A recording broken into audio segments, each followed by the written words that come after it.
అందం, ఆరోగ్యం, ఆత్మవిశ్వాసం అనూస్తో సాధ్యం. ట్రాన్స్ఫర్మేషన్ సర్వీసెస్ పైన ఫ్లాట్ 50% డిస్కౌంట్. అనూస్ సిన్స్ 1982.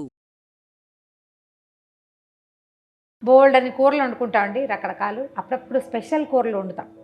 ఏం చేస్తాం స్పెషల్స్ అంటే వెజిటేరియన్స్లో కొంచెం ఎక్కువ వేయించేవి, ఎక్కువ నూనె పోసేవి, చాలా ప్రాసెస్, లెంగ్దీ ప్రాసెస్ ఉండే పదార్థాలు అప్పుడప్పుడు మనం ఖాళీగా తీరిగ్గా ఉన్నప్పుడు.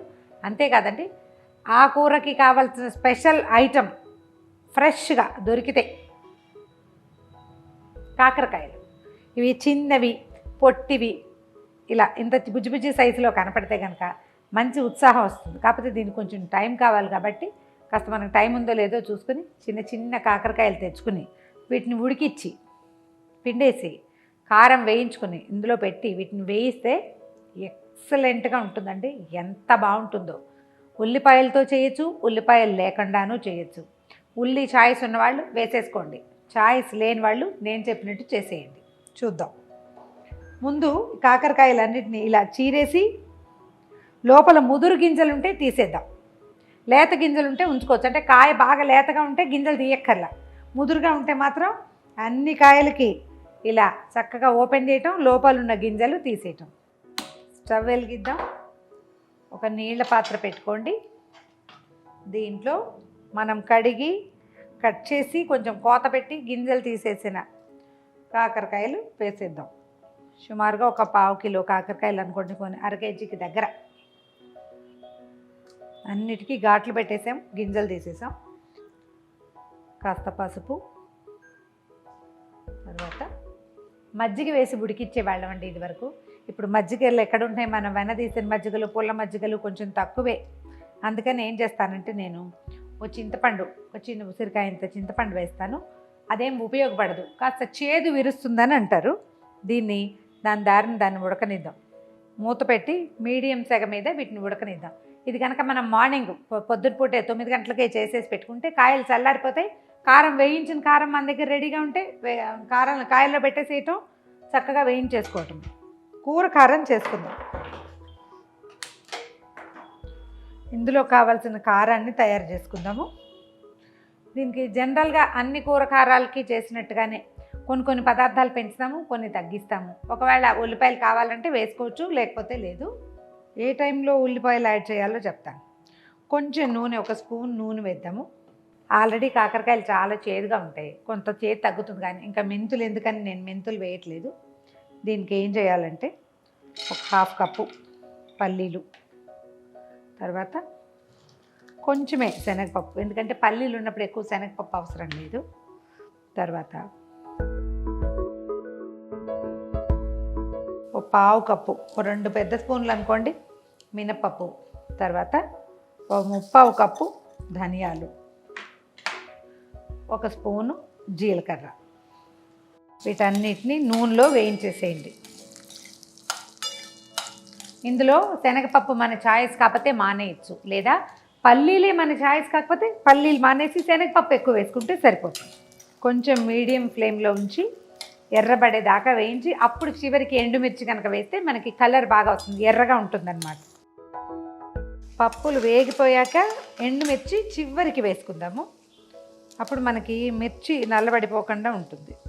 ఒకవేళ ఉల్లిపాయ, కొత్తిమీర వేసుకోదలిస్తే ఈ కూర కారంలో ఇప్పుడు ఈ టైంలో కనుక మనం ఉల్లిపాయ వేసి మిర్చితో పాటు వేయించేస్తే కొంచెం కొత్తిమీర యాడ్ చేసి గ్రైండ్ చేసుకోవచ్చు.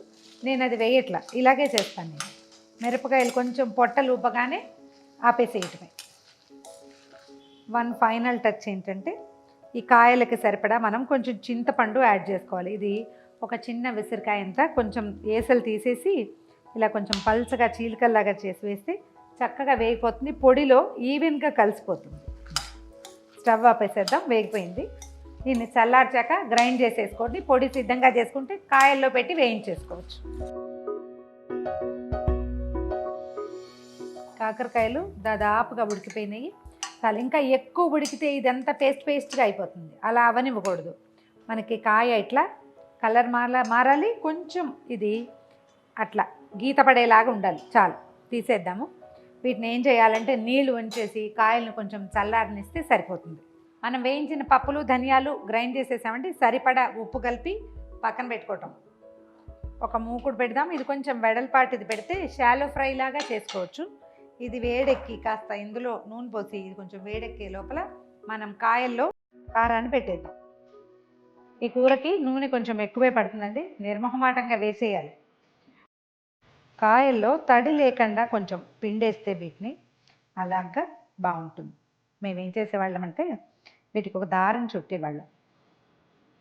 ఇట్లా కొంచెం దగ్గరికి చేసేస్తే అతుక్కుంటుంది అనమాట. అది కాయల్లో నిండా కారం పెట్టేసి కొంచెం పక్కకి వాల్చి పెడితే బిగిసిపోతుంది, క్రమంగా తడికి దగ్గరకు వచ్చేస్తుంది అనమాట.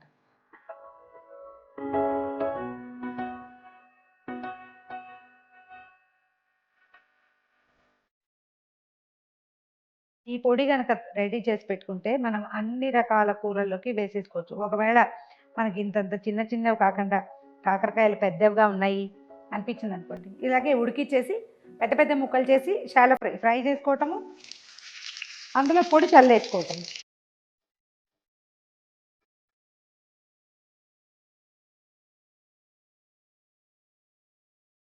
అకేషనల్గా 2 మినిట్స్కి ఒకసారి కాయల్ని అటువైపు అటు ఇటు తిప్పుతూ చక్కగా కాలనివ్వాలంటే వేగిపోనివ్వాలి. ఈ పొడి కూడా మనం ఏంటంటే నూనె ఎక్స్ట్రా ఉన్నది వంచేసి అప్పుడు కొంచెం పొడి చల్లుకోవచ్చు పైన. కాస్త జాగ్రత్తగా చేయాల్సింది ఏంటంటే ఏ పార్ట్లో కోత పెట్టామో ఆ పార్ట్ని నూనెలోకి వెళ్ళనివ్వద్దు. వెళ్తే ఏమవుతుందంటే ఈ పొడి వెంటనే ఇమీడియట్గా మన కజ్జికాయలు ఓపెన్ అయిపోతాయి అన్నమాట కాకరకాయలు. అలా వెళ్ళనివ్వకూడదు. మిగిలిన 3 పక్కల కాలనివ్వాలి. కాస్త చివరికి వచ్చేసరికల్లా ఈ మిగిలిన నూనెని ఈ కాకరకాయల్లో మనం ఎక్కడైతే ఘాట్లు పెట్టి కారం పెట్టామో అక్కడికి అందులోకి వేస్తే ఏమవుతుందంటే లోపలిది కూడా బాగా చక్కగా ఫ్రై అవుతుంది. అంటే ఆయిల్ది ఫ్రై అయింది, నూనెతోటి వేగుతుంది, బాగుంటుంది. ఈ నూనె చప్పుడు అంటే చిన్న చిట శబ్దం వస్తుంది కదా, అది ఆగితే మన కాయల్లో పూర్తిగా పచ్చి తడిపోయినట్టు. అప్పటి వరకు ఓపిక్గా వీటిని దీని మీదే వదిలేయాలి. ఇంత మటుకు వేగకి ఇంకా మాడతాయన్న భయం ఏమి ఉండదు. మనం ఏంటంటే కాస్త దగ్గరుండి చూసుకోవాలి. మంచి దోసకాయ పప్పు, చక్కగా ప్రశస్తమైన కరివేపాకు చారు పెట్టి ఈ ఫ్రై కనుక చేస్తే ఎంత బాగుంటుందో భోజనం. ఇది కనుక ఒకసారి చూపిస్తే ఈ టేస్ట్ పిల్లలకు కూడా మళ్ళీ ఇంకా వేరే ఏ ఫ్రైలు కావాలని కోరుకోరు. ట్రై చేసి చూడండి. ఇంకొక 2 నిమిషాల్లో తీసేయచ్చు. అవసరమైతేనే దీని మీద పొడి చల్లుకోవాలి. మనకి కాయల్లో నుంచి బయటికి రాలేదనుకోండి, చూడండి కాయలోనే ఉంది, బయటికి రాకపోతే ఇంకా పైన కారం వేయాల్సిన అవసరం కూడా లేదు. ఈ మిగిలిన కారాన్ని ఇంకా ఏ వంకాయ కూరలోనో, బీరకాయ కూరలోనో, దొండకాయ ఫ్రైలోనో చల్లేసుకోవచ్చు. వేగిపోయినాయండి, స్టవ్ ఆపేద్దాం. ఇప్పుడు కాకరకాయల్ని ఒక ప్లేట్లోకి తీసేసుకుందాం. ఇలా సర్వ్ చేసేయండి. కాకరకాయ ఫ్రై రెడీ.